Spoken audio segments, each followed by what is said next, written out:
आज की इस वीडियो में हम यूरोप के एक बेहद ही खूबसूरत देश की बात करेंगे जिसका नाम है अल्बानिया। अल्बानिया का official name Republic of Albania है। इस बेहद ही खूबसूरत देश की राजधानी है तिराना। वहीं इस देश की ऑफिशियल लैंग्वेज है अल्बेनियन। हालांकि इसके अलावा भी यहाँ के लोग ग्रीक बोलते हुए दिखाई देते हैं। यह बेहद ही खूबसूरत सा दिखने वाला देश सिर्फ 28,748 वर्ग किलोमीटर के एरिया में फैला हुआ है। एरिया के मामले में यह देश 140वें नंबर पर गिना जाता है। पॉपुलेशन की बात की जाए तो इस देश में 29 लाख के आसपास लोग रहते हैं। यहाँ पर गाड़ियाँ राइट साइड में चलाई जाती हैं। यहाँ का पोलिंग कोड है +355। अल्बानिया में चलने वाली करेंसी को अल्बेनियन लेक कहा जाता है, जो भारत का 1 रुपया अल्बानिया में जाकर ₹1.25 बन जाता है। अल्बानिया में एक बहुत ही अजीब प्रथा है जिसमें अल्बानिया के लोग मरे हुए पक्षियों को अपने घरों पर टांगते हैं, क्योंकि यहाँ के लोगों का मानना है कि ऐसा करने से घर में आने वाली दुष्ट आत्माएं भाग जाती हैं।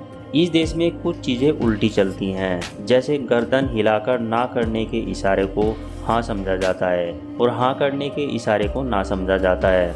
जहाँ सारी दुनिया इस देश को अल्बानिया के नाम से बुलाती है, वहीं यहाँ के मूल निवासी अपने देश को सिपपेरिया कहते हैं। अल्बानिया में सबसे ऊंचा पर्वत पिराब है, जिसकी ऊंचाई 2708 मीटर है, जो यहाँ साउथ अल्बानिया के इलाके में आता है।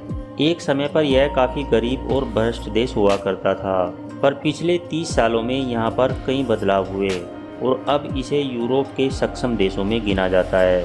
साल 1997 तक अल्बानिया में केवल 7,000 कारें रजिस्टर्ड थी, पर आज यहाँ के लगभग 90% लोगों के पास खुद के वाहन मौजूद हैं। दूसरी से चौथी शताब्दी तक यह देश रोमन साम्राज्य का हिस्सा रहा है। इसके बाद लगभग 500 सालों तक इस देश पर तुर्की का शासन रहा और अंत में आखिरकार नवंबर 1918 को यह देश एक स्वतंत्र देश बनकर दुनिया के सामने आया। यहाँ पर लगभग 98 से 99% लोग पढ़े लिखे हैं। यहाँ की सरकार अपनी जीडीपी का 2.5% हिस्सा केवल लोगों की शिक्षा पर खर्च करती है। अगर इस देश की इकोनॉमी की बात की जाए तो यहाँ की इकोनॉमी $15 बिलियन से ऊपर की है। आज भी अल्बानिया अपनी खेती पर काफ़ी डिपेंड करता है, क्योंकि यूरोप की दूसरी कंट्रीज़ की एग्रीकल्चर केवल 2 से 4% रहती है, लेकिन इनकी जीडीपी एग्रीकल्चर में 22% का हिस्सा देती है, जो काफ़ी ज़्यादा है। वहीं अगर एक्सपोर्ट की बात करें तो यह देश हर साल कई बिलियन $US का सामान एक्सपोर्ट करता है। यहाँ के लड़के और लड़कियों का पहनावा बहुत खास होता है। यहाँ का कल्चर भी बहुत ज़्यादा यूनिक है। साथ ही घुड़सवारी यहाँ के लोगों का पसंदीदा खेल है।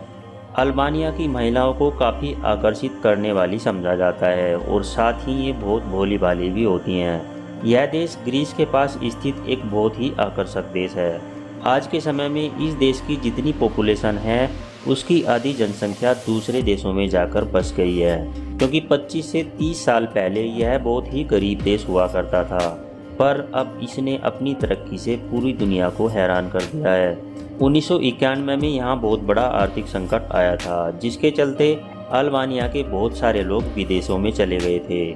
दोस्तों, मदर टेरेसा का जन्म वैसे तो मैसेडोनिया में हुआ था, लेकिन असल में वह अल्बेनियन थी और मदर टेरेसा ही एकमात्र अल्बेनियन हैं जिन्होंने नोबेल प्राइज जीता है। हर साल इस देश में सस्ता होने की वजह से लाखों टूरिस्ट विजिट करते हैं। साथ ही यह देश घूमने के लिए काफ़ी सेफ भी है। तो दोस्तों, ये था अल्बानिया। वीडियो अगर आपको अच्छी लगी है तो वीडियो को लाइक करें, दोस्तों के साथ शेयर करें और हमारे चैनल को सब्सक्राइब ज़रूर कर दें। धन्यवाद।